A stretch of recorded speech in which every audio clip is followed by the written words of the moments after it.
तर दुसरीकडे रावेर लोकसभा मतदारसंघामध्ये माजी आमदार संतोष चौधरी यांना उमेदवारी मिळाल्यामुळे राष्ट्रवादी शरदचंद्र पवार पक्षात नाराजी नाट्य सुरू झाले।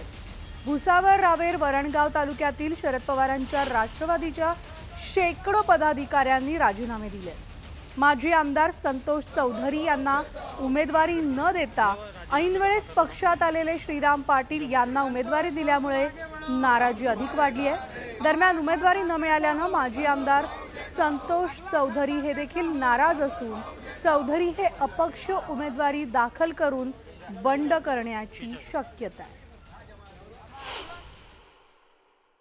3 महिन्यात 3 पक्ष बदलणाऱ्या व्यक्तीला यांनी राष्ट्रवादी काँग्रेसकडून जी उमेदवारी दिली त्यामुळे कार्यकर्त्यांमध्ये असंतोष निर्माण झाला। त्याचं हे मुख्य कारण आहे। आणि संतोष भाऊ चौधरी यांची जी लोकप्रियता होती त्यांना तिकीट जाहीर झाल्याबरोबर जो लोकांमध्ये उत्साह निर्माण झालेला होता त्याच्यावर हे विरजन फिरवण्याचं काम पक्षाकडून करण्यात आलेलं आहे। त्याच्यामुळे सगळे पक्षाचे कार्यकर्ते नाराज झाले।